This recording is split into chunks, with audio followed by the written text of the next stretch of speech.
అవుద్ది అనేది కూడా చూడాలి అసలు. అంటే ఇప్పుడు అంటే ఈ కేసుకు సంబంధించిన అవతల వాళ్ళు విచారణ చేశారా, తర్వాత ఈయన చెప్పే సాక్ష్యాన్ని ఎవిడెన్స్ ఏమైనా తీసుకునే ప్రయత్నం చేస్తారా, ఈయన ఏం చెప్పొస్తున్నారు అనే అంశాన్ని ఇంకా అంత దూరం కేసు రాలా చాలా వరకు కూడా.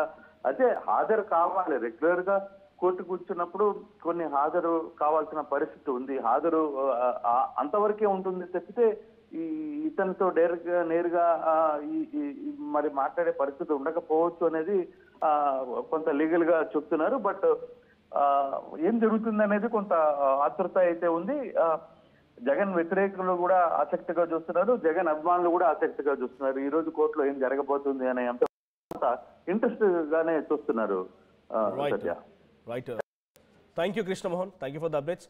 సో మొత్తంగా జగన్మోహన్ రెడ్డి చాలా రోజుల తర్వాత వ్యక్తిగతంగా మళ్ళీ సిబిఐ కోర్టుకు హాజరవుతున్నారు. అక్రమాస్తుల కేసు విషయంలో ఈరోజు హాజరవుతున్నారని యాక్చువల్గా కోర్టు ఇచ్చినటువంటి ఆదేశాల మేరకు రేపు హాజరు కావాలి 21వ తేదీన, కానీ ఒకరోజు ముందుగా ఆయన హాజరవుతూ ఉన్నారు.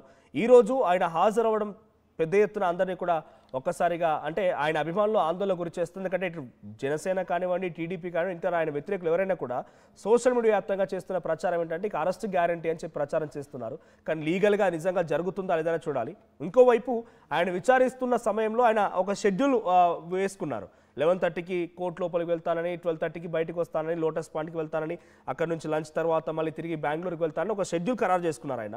ఆ షెడ్యూల్ ఖరారు చేసుకోవడం పైన కూడా అనేక రకాలుగా ట్రోలింగ్ జరుగుతూ ఉన్నాయి. ఎందుకంటే నువ్వు వెళ్ళేది కోర్టుకి అపాయింట్మెంట్ ఇచ్చినట్టుగా అక్కడికి వెళ్ళిపోయి టైం టు టైం ఒక మాజీ ముఖ్యమంత్రి ఆయన, సో ఆయన మళ్ళీ అపాయింట్మెంట్ ఇచ్చినట్టుగానే ఈ రకంగా బిహేవ్ చేస్తూ వెళ్తున్నది కోర్టుకి. సో ఆ రకంగా టైమింగ్ ఫిక్స్ చేసుకోవడం పైన కూడా పెద్ద ఎత్తున ట్రోలింగ్ జరుగుతోంది. సో జగన్ ఈరోజు చాలా ఏళ్ల తర్వాత వ్యక్తిగతంగా హాజరు కాబోతున్న నేపథ్యంలో ఏం జరుగుతుందో చూడాలి.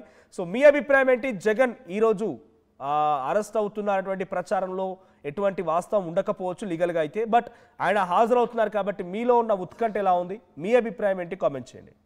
నాంపల్లి